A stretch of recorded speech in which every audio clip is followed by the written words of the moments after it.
এবার দেখে নেব আজকের জাতীয় দৈনিক পত্রিকাগুলোর প্রধান প্রধান শিরোনাম। প্রথমেই আমার হাতে যে খবরটি রয়েছে অর্থাৎ যে পত্রিকাটি রয়েছে সেটি হচ্ছে প্রথম আলো। প্রথম আলোর আজকে অন্যতম শিরোনাম, প্রবাসী আয়ে নতুন রেকর্ড, $300 কোটি ছুঁই ছুঁই। এখানে বাংলাদেশ ব্যাংকের একটি তথ্য দেওয়া হয়েছে। এ মাসের প্রথম ২৬ দিনে $994 কোটি প্রবাসী আয় দেশে এসেছে। গত মার্চের চেয়ে তা ৮২% বেশি। এটি একটি গুরুত্বপূর্ণ তথ্য এবং এই বিষয়টিকে গুরুত্ব দিয়ে প্রথম আলো ছাপিয়েছে। প্রবাসী আয় নতুন রেকর্ড। চলে যেতে চাই পরবর্তী পত্রিকায়। আমার হাতে যে পরবর্তী পত্রিকাটি রয়েছে সেটি হচ্ছে সমকাল। সমকাল যে শিরোনামটি করেছে সেটি হচ্ছে প্রধানমন্ত্রীর ক্ষমতা কমানোর পক্ষে নয় বিএনপি, অর্থাৎ সংস্কার কমিশনের যে সংস্কারগুলো রয়েছে, সংস্কার জমা দেওয়ার ইস্যুগুলো রয়েছে, জমা দেওয়ার পর বিভিন্ন রাজনৈতিক দল বিভিন্ন রকম মন্তব্য করছে। এই ক্ষেত্রে প্রধানমন্ত্রী ক্ষমতা কমানোর পক্ষে নয় বিএনপি, অর্থাৎ বিএনপি এটি কখনোই চায় না। এছাড়াও এনসিপির কিছু এখানে মতামত টানা হয়েছে। এছাড়া টানা ৩ বার প্রধানমন্ত্রী নয়, জিয়া আমলে সংবিধানের মূলনীতি চায়, সংবিধানের সংস্কার হবে নির্বাচিত সংসদে, আংশিক ও পূর্ণ একমত, ২০ সুপারিশ এখানে আংশিক ও পূর্ণ একমত, অর্থাৎ প্রধানমন্ত্রী ক্ষমতা কমানোর পক্ষে নয় বিএনপি। এই বিষয়টি নিয়ে তার শিরোনাম করেছে। চলে যেতে চাই পরবর্তী খবরে। পরবর্তী যে খবরটি আমার হাতে রয়েছে যুগান্তর পত্রিকাটি রয়েছে।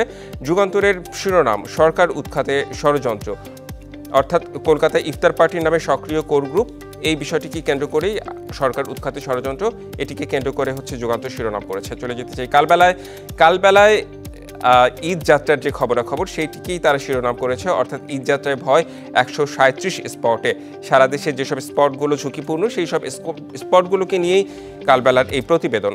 চলে যেতে চাই পরবর্তী সংবাদে। পরবর্তী যে সংবাদ আমার হাতে রয়েছে বাংলাদেশ প্রতিদিনের প্রধান শিরোনাম, নতুন পথে বাংলাদেশ চীন বাণিজ্য, অর্থাৎ এই বছরই শুরু হবে ইকোনমিক জোনের কাজ, সেবা খাতে নতুন বিনিয়োগের নজর, বিভিন্ন বিষয়গুলো, অর্থাৎ ডক্টর মোহাম্মদ ইউনূস যে এখন চীনে গিয়েছেন, এই সাম্প্রতিক সব বিষয় মিলেই আসলে বাংলাদেশ চীন বাণিজ্য সম্পর্ক কেমন হবে সেই বিষয়টি নিয়ে প্রতিবেদন করেছে।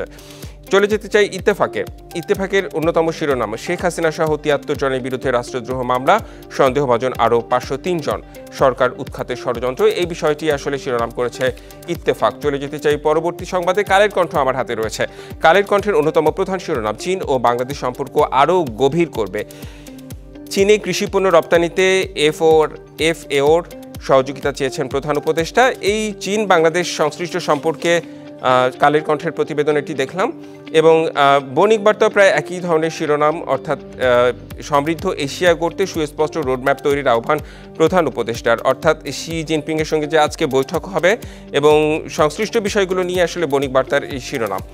চলে যেতে চাই আমার হাতে যে পত্রিকাটি রয়েছে ডেইলি স্টারের শিরোনাম করেছে move to reverse bad news for Dhaka.